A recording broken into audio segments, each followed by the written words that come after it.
Conta-se que, certa vez, uma estação de rádio resolveu criar um concurso de locução baseado numa passagem da Bíblia. Os ouvintes foram incentivados não apenas a participar, mas também a escolher qual passagem seria usada para testar a habilidade de cada participante.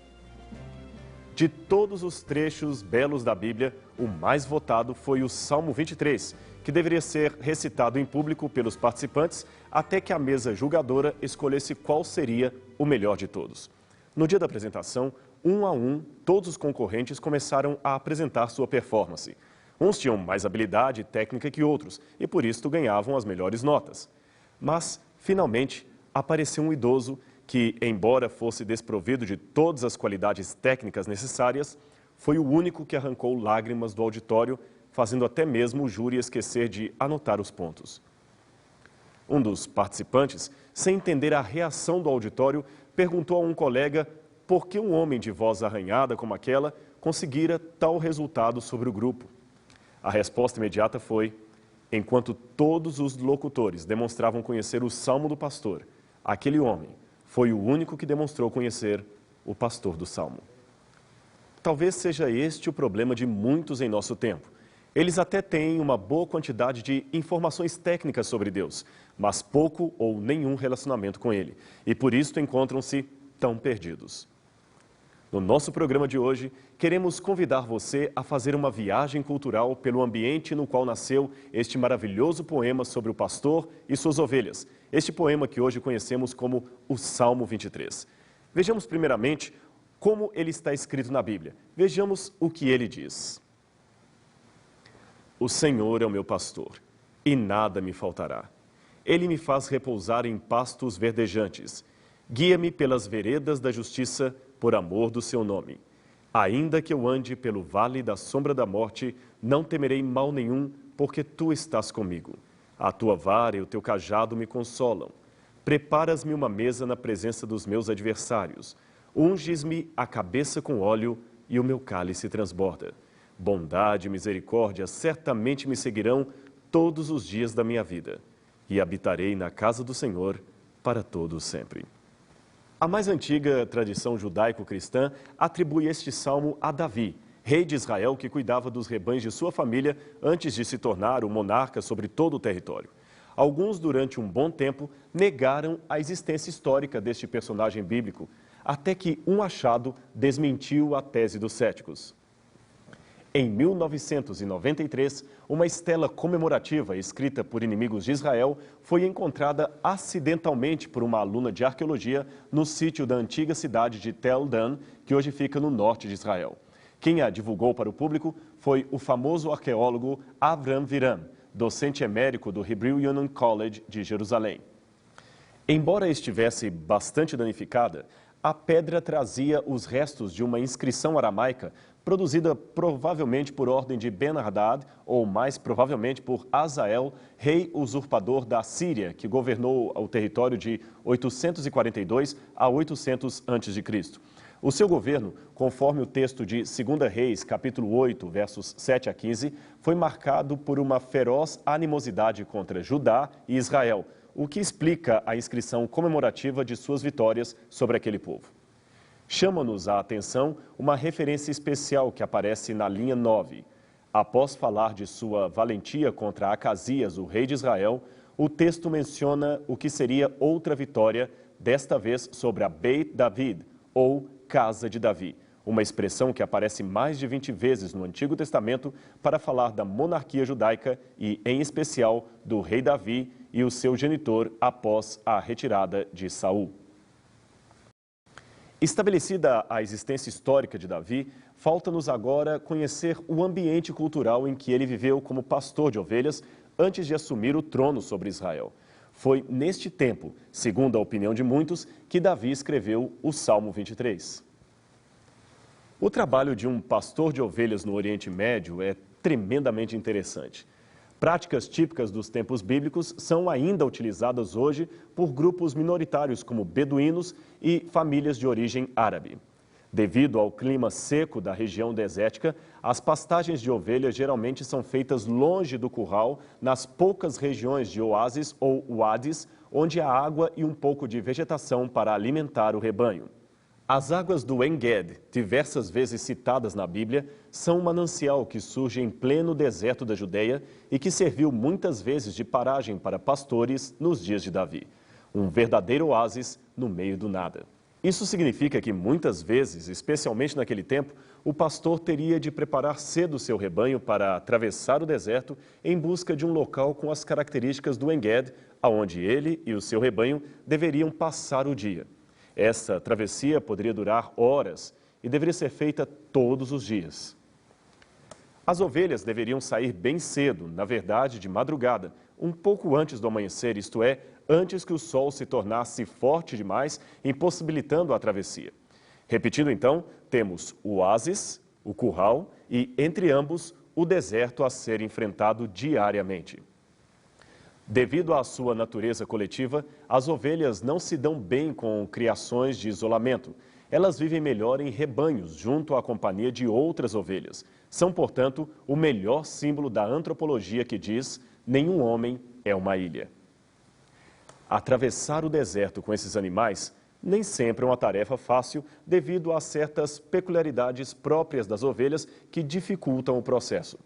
Como você sabe, as ovelhas são animais mamíferos com um peso médio de 50 quilos na fase adulta, podendo fornecer de 4 a 12 quilos de lã a cada tosquia. Mas é aonde para esta descrição técnica que inicia as peculiaridades vistas pelo pastor. É comum ver no Oriente Médio duas pessoas cuidando do rebanho, às vezes um jovem e um ancião, uma moça e um rapazinho adolescente, ou então uma criança, como esta que encontramos cuidando de cabras no deserto de Baiuda, no Sudão. O motivo para esse comportamento está no fato de que a ovelha geralmente é um animal que não aceita bem a troca de proprietário. Ela se acostuma tanto com o anterior que fica deprimida com a sua ausência, recusando inclusive a água ou comida que lhe seriam dadas pelo novo pastor, que ainda lhe é um estranho. Por isso, é costume vender ovelhas adultas, caso o pastor não esteja junto, para um matadouro e nunca para outro pastor com o qual elas teriam dificuldades de se adaptar, por melhor que sejam tratadas. Para remediar esta situação, caso haja a necessidade do pastor de ovelhas se ausentar do rebanho por um tempo ou até mesmo definitivamente em caso de morte, a estratégia é colocar um segundo co-pastor frente do rebanho. Então as ovelhas, nesse caso, estariam acostumadas com esse e assim poderiam superar a ausência do primeiro. Como você vê, a relação pastor-ovelha é bem mais forte do que poderíamos imaginar. Daí a beleza de sermos considerados poeticamente ovelhas que podem chamar o seu Deus, o Deus Altíssimo, de o meu pastor, aquele que garante que nada me faltará. Aliás, uma breve análise na língua hebraica, o idioma original desse salmo, nos revela uma interessante surpresa. Quando o texto original diz Adonai Roi, está usando um título para Deus, um pronome de tratamento, uma forma de chamá-lo cujo sentido poderia ser vertido por Senhor, o meu pastor. E o complemento nada me faltará não tem originalmente o sentido de terei tudo o que desejo, conforme poderia se deduzir da tradução em português, mas sim de nada terei falta, ainda que eu não tenha tudo. Seria como aquele provérbio que diz, não tenho tudo que amo, mas amo tudo que tenho. E isto me faz mais suprido do que todos os que julgam ter todas as coisas. Voltando a falar da ovinocultura oriental, outra coisa bastante marcante às ovelhas, de um modo geral, é o seu constante senso de medo, de terror. Elas praticamente não possuem elementos naturais de autodefesa, como garras, dentes afiados ou venenos. Logo, é provavelmente em virtude disto que elas têm medo de praticamente qualquer coisa, em alguns casos, até do seu próprio reflexo na água. O barulho das correntezas também pode assustá-las, e é por isso que após a estafante travessia pelo deserto, o pastor deve conduzi-las às águas de descanso, isto é, águas que descansam e, ao mesmo tempo, águas que sejam tranquilas para não assustá-las a ponto de impedir que saciem sua sede. Isso é de fato muito curioso, não é mesmo? Imagine um tipo de animal que, mesmo diante de uma nascente de água, morre de sede apenas porque tem medo. Pois este é o comportamento muito semelhante a de todos nós. Exatamente, é semelhante ao comportamento humano. Afinal de contas, quantas pessoas há que perdem oportunidades de amor, carinho, vitória na vida apenas porque têm medo? Medo de amar, medo de servir, medo de se arriscar, medo de Deus. São como ovelhas, ovelhas sedentas, porém medrosas, que se tornam infelizes de tanto querer ser felizes. Certo beduíno uma vez explicou que, em algumas ocasiões, o pastor tem de pegar água com as próprias mãos e trazer até a boca da ovelha para que a mesma possa beber e não morrer de sede. Isso aumenta ainda mais o sentido do pastor aplicado a Deus, quando é dito que ele nos leva a águas tranquilas e refrigera nossa alma, mesmo em meio aos nossos infernos existenciais, mesmo em meio aos nossos temores. Imagine agora a aparente monotonia de um dia de atividade pastoril do Oriente Médio. Como você pode ver nesses típicos pastores palestinos, a sua tarefa é vigiar as ovelhas, não deixando que nenhum mal lhes aconteça e cuidando para que não passem necessidade. As roupas de um pastor não são as mais bonitas que uma pessoa pode ter e o sol escaldante do deserto castiga-lhes a pele todos os dias. Ele sabe que esta será novamente a sua rotina na manhã seguinte. Mas o pastor não se importa. Ele gosta do que faz e ama o seu rebanho. Esse comportamento ilustra muito bem algumas comparações que Cristo faz entre a sua pessoa e a figura de um pastor de ovelhas. Através desse contexto, amplia-se mais o sentido profundo das palavras de Cristo que certa vez declarou na Bíblia: Eu sou o bom pastor. O bom pastor dá a vida por suas ovelhas. João 10, verso 11. Cristo, com certeza, conviveu com muitos pastores de ovelhas numa sociedade que era predominantemente artesã e pastoril. O povo que o ouvia compreendeu de modo bem claro a comparação que ele fez ao equiparar o seu amor pela humanidade ao de um pastor pelo seu rebanho. Chega finalmente a tardinha e é hora de todos voltarem para o curral. O ideal é sair no momento em que não se pegue o escaldante sol do dia, nem o gelado vento da noite que, pasmem, permeia as madrugadas do deserto, obrigando todos a se agasalharem muito bem. Foi talvez imaginando o caminho de volta ao aprisco que Davi compôs: Ele me guia pelas veredas da justiça, por amor do seu nome. Isto quer dizer que ele me leva por caminhos retos, não tortuosos. Com ele estamos seguros de estar voltando para casa, estar de volta para o lar. Mas o texto abre espaço para a possibilidade de provações ao longo do caminho. Noutras palavras, a companhia do bom pastor oferece conforto e segurança, mas não garante uma paisagem constantemente tranquila. Existe a possibilidade de andar pelo vale da sombra da morte. Alguns comentaristas supõem que o vale da sombra da morte descrito no Salmo seria um lugar real, geograficamente parecido com este que você está vendo em seu vídeo. Caminhos íngremes e apertados em meio às rochas que oferecem muitos riscos para a vida do rebanho, desde o ataque de animais que ficavam nos penhascos até mesmo a queda em meio ao terreno bastante escorregadio. Por isso o nome Vale da Sombra da Morte, isto é, os vales em que há constante risco de vida. Mas se esse trajeto era inevitável para poder voltar então para casa, por que não enfrentá-lo? E como fazer para que animais tão medrosos como as ovelhas atravessassem uma região tão difícil e tão perigosa como esta? Bem, neste ponto, alguns pastores desenvolveram uma técnica de adestramento bastante curiosa, bastante inusitada. Eles cantam ou tocam para que as ovelhas, ao som de sua voz, se acalmem. Elas então formam uma fila indiana, exatamente como esta que você está vendo, e passam através do lugar perigoso. Isto não é incrível? Elas simplesmente reconhecem a voz do seu pastor e tal fenômeno nos faz lembrar aquela outra comparação feita por Cristo ao dizer certa vez: as minhas ovelhas ouvem a minha voz e me seguem. João 10, 27. E se uma ovelha caísse, como o pastor poderia resgatá-la? Bom, para isto ele contava com um instrumento chamado cajado, que normalmente se aparece como estes nas pinturas artísticas relacionadas ao antigo Oriente Médio. O que poucos sabem é que o cajado poderia ter 3 funções, e 2 delas estão relacionadas no Salmo. Daí a expressão, a tua vara e o teu cajado. O cajado normalmente usado era para tocar o rebanho, principalmente quando uma ou outra ovelha começava a sair do meio do grupo dispersando-se. Aí, a sua função entrava como vara. O pastor, batia na ovelha desobediente, fazendo-a voltar para o grupo. Devido ao fato de muitas ovelhas caírem em buracos de difícil acesso, a ponta teria a forma de um gancho. Literalmente, então, o pastor pescava a sua ovelha quando o seu corpo era machucado e estava fora do alcance de uma extensão, por exemplo, do seu braço. Mas esta mesma ponta guardava muitas vezes um segredo.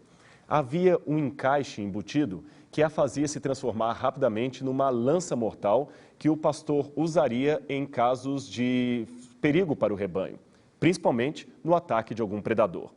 Ao lado disto, havia, é claro, o estilingue, ou funda, usado também por muitos garotos palestinos até hoje na região do Oriente Médio. Como você vê, o mesmo instrumento tinha uma função protetora, a lança, salvadora, o cajado, e disciplinar, a vara. O mesmo Deus pastor que acolhe e protege também castiga aos que ama, não para fazê-los sofrer, mas para aprimorá-los, sabendo que muitas vezes a dor é o que nos ensina em certos momentos que, de outro modo, não aprenderíamos. Essa, afinal, é a dinâmica de nossa vida. Se sofrermos demais, não suportaremos. Mas, se sofrermos de menos, nunca saberemos quão mal é o mal e não desejaremos nos livrar dele. Por isso que Deus, de maneira infinitamente sábia, administra a dosagem de varas, lanças e cajados que precisamos ter em nossa caminhada pelo vale da sombra da morte, até chegarmos novamente ao lar que ele prometeu. E por falar em lar, é emocionante ver a cena de um rebanho chegando ao aprisco. Elas parecem saber, de algum modo, que estão chegando em casa, que o deserto ficou para trás. Ali o pastor costuma dar-lhes uma última refeição que supre as suas energias, aquelas gastas na travessia do deserto. E elas estarão então prontas para dormir. Mas antes disto, um último trabalho deve ser feito, uma recontagem das ovelhas. Todo pastor no Oriente Médio conta as suas ovelhas várias vezes durante o dia, sempre com o objetivo de verificar se não está faltando nenhuma. As condições adversas do lugar, somadas à falta de cercas, tornam o deserto um local traiçoeiro para o rebanho, com possibilidade de extravio do grupo. Daí as constantes contagens e recontagens do rebanho.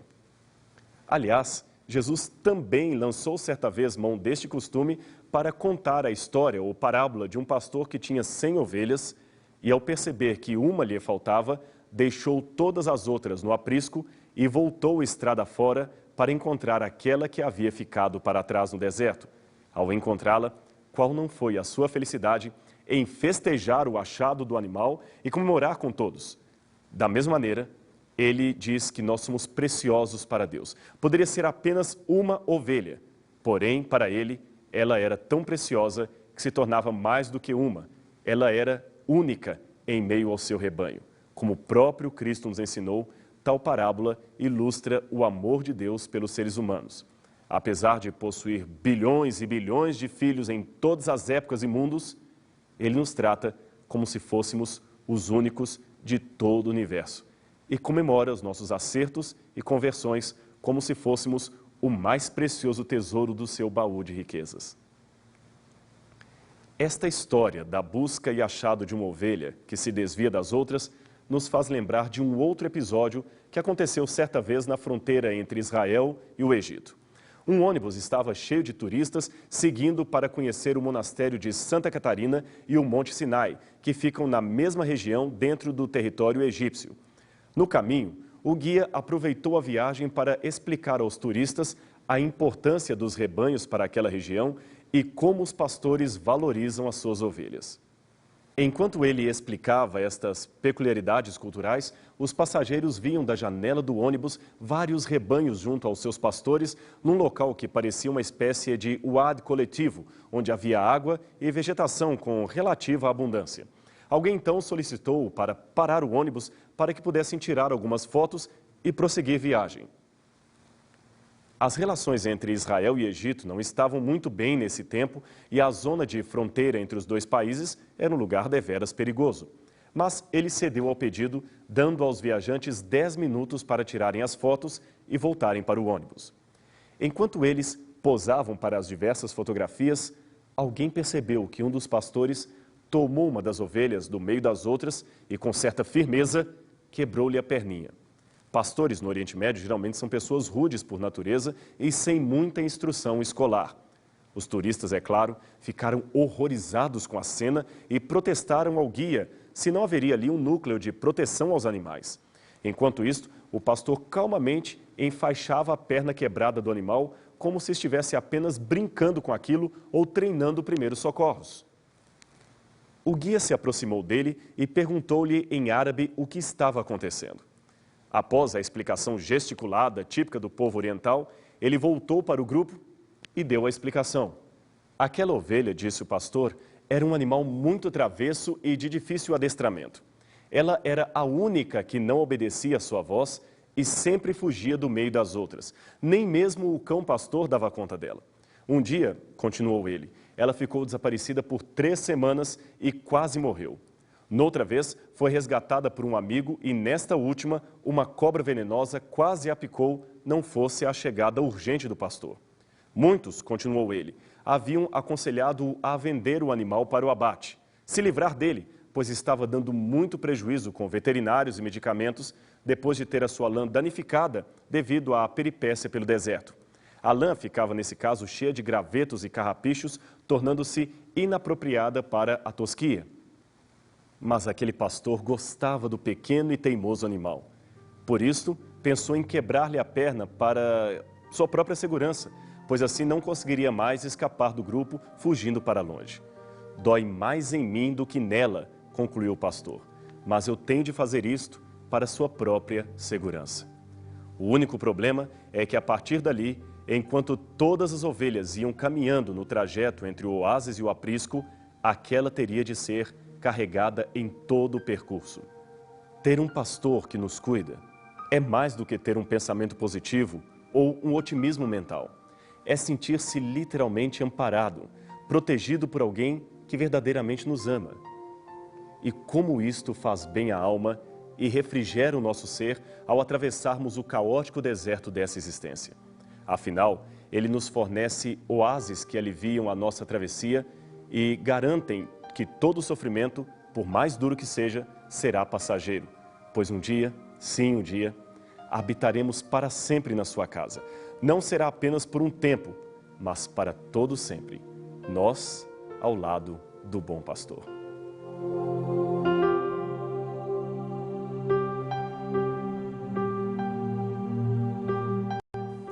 Creio que a partir de hoje você não lerá mais da mesma maneira o Salmo do Pastor, não é verdade? Quer aprender mais sobre outras partes da Bíblia Sagrada? Escreva para nós. Estaremos enviando para você o nosso curso bíblico inteiramente grátis. O nosso endereço é evidências@novotempo.org.br ou Programa Evidências, Caixa Postal 7, CEP 12.300-970, Jacareí, São Paulo. Ou através do telefone 0 operadora 12 21 27 31 21. Próxima semana voltaremos com mais um programa Evidências, um programa em busca de fatos que comprovem a veracidade da Bíblia Sagrada. Até lá!